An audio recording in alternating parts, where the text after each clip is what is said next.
Amis, bonjour. Aujourd'hui, nous allons parler du kaolin. Oui, malgré les effets néfastes de ce kaolin, le commerce de cet argile ne cesse de fleurir dans nos quartiers et dans nos villes.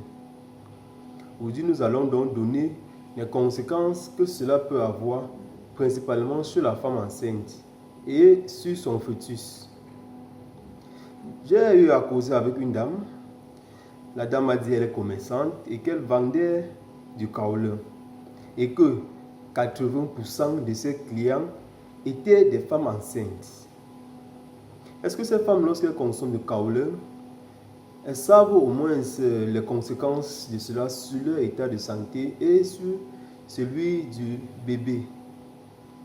Eh bien, moi j'en doute.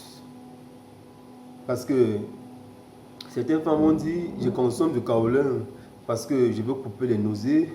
Je consomme du kaolin parce que je veux que la bouche soit un peu sèche. Eh bien, le kaolin a des effets très néfastes pour votre santé. Parce que non seulement le kaolin, lorsque la femme enceinte consomme cela, vous avez soif constamment. Et puis même, chez la femme enceinte qui consomme le kaolin, elle est très souvent anémiée. Parce que lorsqu'on va réaliser un examen de sang, on doit voir que la femme, elle est anémiée. Et ça, c'est très mauvais lorsque vous êtes enceinte. Et le kaolin également, chez le fœtus, il va ralentir, il va empêcher une formation harmonieuse du fœtus. Du coup, le fœtus n'aurait pas une bonne formation et on pourra assister même très souvent à des accouchements des enfants prématurés ou bien même à des avortements dont les enfants ne vont pas arriver à terme. Voilà pourquoi aujourd'hui j'ai décidé de parler du kaolin à toutes ces femmes qui le consomment. Le kaolin, c'est une argile de couleur blanchâtre pour celles qui n'en ont pas encore vu. C'est-à-dire cette argile, elle est retrouvée dans le sol. Lorsqu'on a creusé plusieurs kilomètres dans le sol, avant de la retrouver. Certaines femmes vont se voir acheter ça, c'est vrai, ça coûte moins cher, ça va coûter 25 dans certaines zones, entre 25 et 100 francs dans d'autres zones.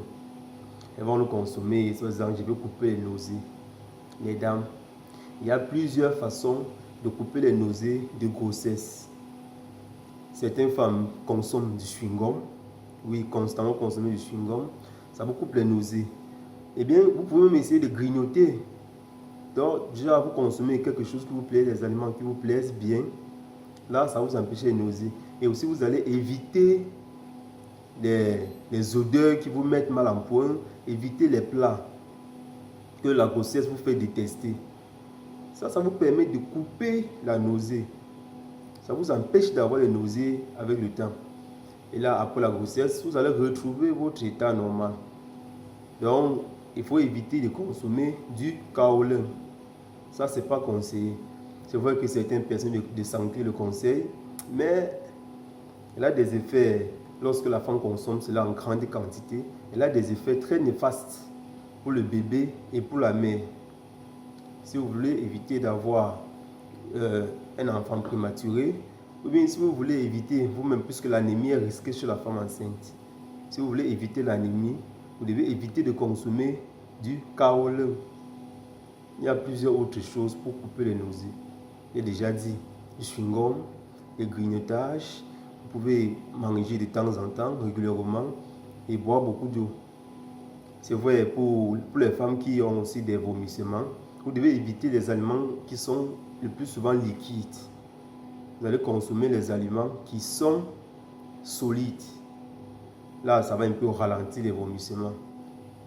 Évitez les odeurs qui vous dérangent, évitez les plats qui vous mettent mal en point. Agir ensemble et protéger chacun. Telle est notre devise. Et merci de vous abonner et de partager afin d'édifier les femmes enceintes qui consomment du kaolin, car cela est très néfaste pour leur santé.